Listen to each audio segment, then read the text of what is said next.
आमदार सुरेश धस बोलतायत। अजित पवारांच्या भेटीला ते गेले होते। आपण पाहूयात। बीड परभणीवरती फडणवीस निवेदन करणार आहेत आणि त्या संदर्भामध्ये सुरेश धस यांनी ज्यांच्यावरती आरोप केले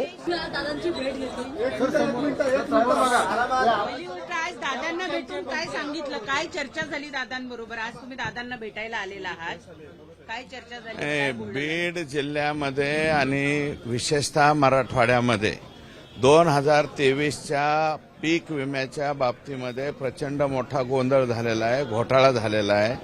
धाराशिव जिल्ह्यामध्ये एका ठिकाणी गुन्हा दाखल झालेला आहे आणि बीड जिल्ह्यामधलं 7000 हेक्टर सरकारी जमिनी, गायरान जमिनी, त्याच्यानंतर मांजरा प्रकल्पाच्या जमिनी, या जमिनीवर वेगळ्या लोकांनी सरकारी जमिनीवर विमा भरून जवळपास 7000 हेक्टरचा विमा उचललाय।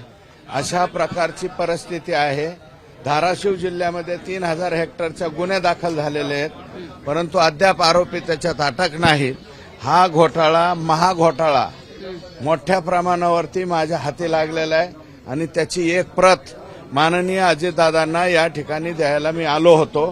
ती प्रत दिली आणि आता मुख्यमंत्री महोदयांकडे जाऊन सुद्धा या महाघोटाळ्याची चौकशी झाली पाहिजे। यातले जे आरोपी आहेत आणि सीएससी सेंटर आणि जे सीएससी सेंटर आहेत ते ठराविक एकाच तालुक्यातले आहेत आणि त्याच्यामधले विमे भरणारे लोक सुद्धा एकाच तालुक्यातले आहेत। नाही, मी अजून रोष कोणावर घेतलाच नाही ना।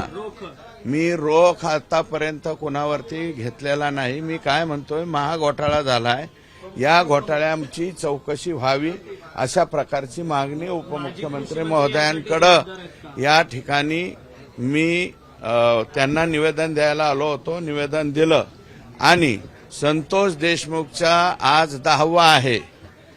10वा असून सुद्धा 10व्या दिवशी आरोपी अटक झालेले नाहीत। ते लवकरात लवकर आरोपी अटक व्हावेत आणि आजच्या आज एसआयटीची म्हणजे स्थापना होऊन त्या एसआयटीकडे लगेच्या लगेच तपास जावा अशा प्रकारची मागणी आता आम्ही मुख्यमंत्र्यांकडे करणार। तुम्ही वाल्मिक कराडांचं नाव घेता, वाल्मिक कराडांशिवाय मी अद्यापर्यंत वाल्मिक कराड यांचं नाव घेतलेलं नाही। ज्यांनी घेतलेलं आहे त्यांना बोला, मी अद्यापर्यंत घेतलेलं नाही। मी फक्त हे विष्णू चाटे आणि इतर 6 आरोपींचा आका कोण आहे एवढं शोधून काढावा। ज्यावेळेस आका सिद्ध होईल आणि त्याच्यानंतरच मी त्यांचं नाव घेईन। मी दादांच्या कानावर मी घालण्यापेक्षा मला वाटतं अगोदरच त्यांच्या कानावर सगळं आहे, त्याच्यामुळे तेही या बाबतीमध्ये सिरियस असल्याचं मला दिसलं। अहो, मी काय म्हणलो, ह्या 6-7 जणांचा आका कोण आहे आणि त्या आकांचा आका कोण आहे हे एकदा चौकशीमध्ये तपास झाल्याशिवाय सिद्ध होणार नाही असं माझं मत आहे। आणि आज दशक्रिया विधी आहे, दशक्रिया विधीच्या दिवशी आज एसआयटी स्थापन व्हावी एवढीच माझं प्रयत्न चालू आहे। चौकशीची संपूर्ण सही पत्रावरती येऊन 4-5 दिवस उलटले तरी अजून एसआयटी हे काय शिफ्टिंग जे आहे मुंबईला कार्यालय, मी जे पत्र दिलं होतं ते मुंबईमध्ये दिलेलं आहे आणि ते नागपूरला सगळंच्या सगळं प्रशासन आलंय। पण काल ते पत्र राजोरकर साहेबांनी इथं मागून घेतलंय आणि आज यासाठी गठीत होऊन सीएम साहेबांची सही होईल हा प्रयत्न माझा आहे। जिल्ह्याच्या नव्या मंत्र्यांकडून काय अपेक्षा आहेत? नाही, माझ्या जिल्ह्याच्या नव्या मंत्र्यांकडून काही अपेक्षा नाहीत। त्यांनी आमचं कोणतं काम करावं अशी काही अपेक्षा नाही। जनतेचं जे जे भलं करता येईल ते त्यांनी करावं एवढीच अपेक्षा आहे। शुभेच्छा देणार आहेत का ते? मी कालच सांगितलं, देणार नाही। शुभेच्छा कशाला देऊ? त्यांनी माझ्या विरोधात काम केलं ना आणि काल जे माझ्या विरोधात उभे होते ते त्यांचा सत्कार करून गेलेत ना, शिट्टी चिन्हवाले हे अशी वाजवतात ती। आमदार सुरेश धस आपल्यासोबत आहेत, आपण त्यांच्याशी बातचीत करणार आहोत। मागच्या 10 दिवसांपासून 10 दिवस, आज संतोष देशमुखांचा 10वा, आज तुम्ही आताच माहिती दिली, अजूनही एसआयटी स्थापन झालेली नाही। काय तुमचं या सगळ्या प्रकरणात? आज मी एसआयटी आज स्थापन करून घेण्याचा प्रयत्न करतोय। त्याचं कारण असं आहे की 11 तारखेला मी पत्र दिलेलं आहे माझ्या माहितीप्रमाणे, नाही एक तारीख माझ्या लक्षात नाहीये, परंतु ते सही साहेबांची झाली ती सागर बांगल्यावर झाली आणि त्या दिवशी तेही आजारी होते.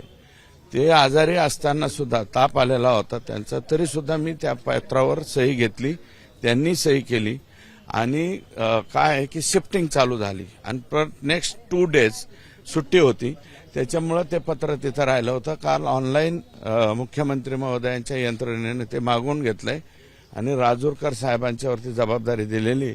आज हैदराबाद हाऊसमध्ये फाईल फिरून आजच्या आज एसआयटी गठीत कशी होईल, कारण हे मी मुख्यमंत्री महोदयांच्या लक्षात आणून दिलंय की आज दशक्रिया विधी आहे.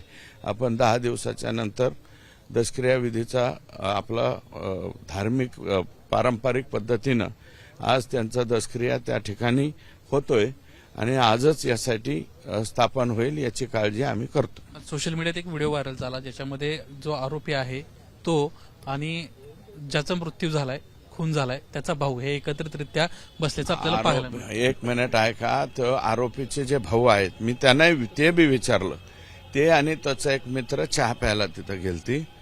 तर हे पाटील नावाचे जे ASI काय जे आहेत PSI, या पाटील नावाच्या PSIने त्यांना बोलवलं. तो आरोपी घुले आणि तो PSI दोघे जण तिकडे एका टेबलवर बसले होते. चहा पेत बसले होते का आणखी काय पीत बसले होते हे मला माहित नाही, परंतु त्या पाटील नावाच्या अधिकाऱ्यांनी याला बोलवलं आणि काय झालं तुमच्या गावात, ते म्हणले किरकोळ भांडणं झाली एकामेकाचे आणि असं धक्काधक्कीमध्ये कोणी कोणाच्या तोंडात मारतं. कदाचित एखादी तोंडात मारली असेल, सरपंचाच्या मारली असेल किंवा सरपंचानी त्या आरोपीच्या तोंडात मारली असेल. एवढीशी किरकोळ झटापट होऊ शकते. किरकोळ भांडणं झाले म्हणले उद्याच्याला बसून मिटवून टाकू, एवढं बोलणं झालंय कधी रविवारी संध्याकाळी.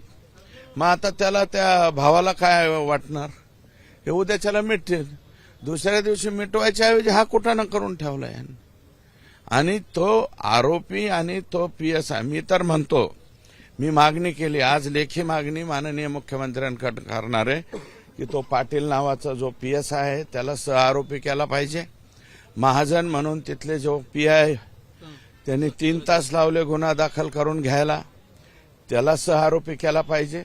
आणि बनसोड का काय बनसोडे नावाचा कोणीतरी एक तिथला ड्युटी ज्याची जबाबदारी होती FIR अंमलदार, ठाणे अंमलदार, FIR दाखल करून घेण्याची त्याची जबाबदारी होती, त्याला सुद्धा सहआरोपी केला पाहिजे अशी स्पष्ट मागणी माननीय मुख्यमंत्र्यांकडे त्या ठिकाणी करणार आहे. आता अजितदादांना सुद्धा मागणी केली. काल सभागृहामध्ये संदीप क्षीरसागरांचं भाषण तुम्ही ऐकलं असेल. स्पष्टपणे त्यांना नाव घेतलं, वाल्मिक कराड या सगळ्या प्रकरणाच्या मागे आहे. तुमचं काय म्हणणं आहे, तुम्ही अजून कधी नाव घेतलेलं नाही? संदीप क्षीरसागरांनी नाव घेतलंय, मी अद्यापर्यंत त्यांचं नाव घेतलेलं नाही.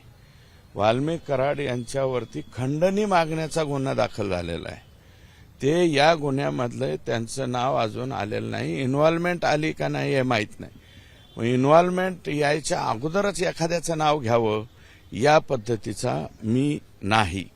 परंतु हे शुक्रवारपासून म्हणजे पहिले भांडणं झाले त्या शुक्रवारपासून सोमवारपर्यंत जर या आरोपींचं आणि वाल्मिक कराडांचं बोलणं झालं असेल आणि जर का वाल्मिक कराडांनी सांगितलं असेल त्याचे हातपाय मोडा, तोडा, झोडा, तर मग मात्र वाल्मिक कराड त्याच्यामधले आरोपी होऊ शकतात. आणि हे तपासात पुढे आलं की मग आपण त्यांचं नाव घेऊ. काही माहिती आली का त्या संदर्भात? नाही, माझ्याकडं माहिती नाहीये.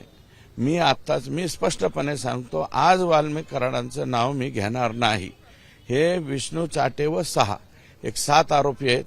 3च आरोपी अटक झालेत आणि हे 3 आरोपी जे आहेत ज्यांना MCR झालाय ते बीडच्या जेलमध्ये सुद्धा ठेवू नका अशा प्रकारची आमची मागणी राहणार.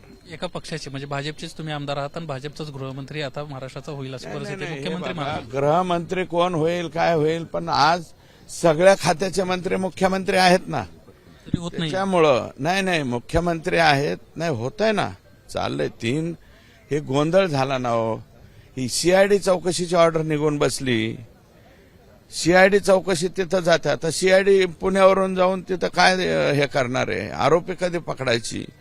त्यामुळे CIDच्या ऐवजी SIT गठीत करावी ही माझी मागणी, आज आम्ही ती करून घेतोय. सीबीआयची काही मागणी? नो, सीबीआय आत्ताच कुठं, तुम्ही आपलं सरकार सक्षम नसेल तरचा प्रश्न येतो. म्हणजे तुम्ही काय आम्हाला आमच्या सरकारवरती ऑब्जेक्शन घ्यायला लावता शेवटचा का? प्रश्न आकाचा आका कोण सारखं तुम्ही म्हणताय, मुळात हा आका कोण आणि त्या आकाचा आका कोण? माझं म्हणणं आहे की आका ह्याच्यातला शोधला पाहिजे आणि आका जर त्याच्यामध्ये आला तर आकाचा आका सुद्धा कोण आहे पण कोण आहे अण्णा? हो, मला माहित नाही, मी फक्त आका शब्द वापरतो. आपण पाहतोय हा आका किंवा आकाचा आका कोण हे मला माहित नाही, अशा पद्धतीची प्रतिक्रिया सुरेश धस यांना दिली आहे. कॅमेरामॅन अनिल संगरेचा निलेश बुजावले, एबीपी माझा, नागपूर. एबीपी माझा, उघडा डोळे बघा नीट.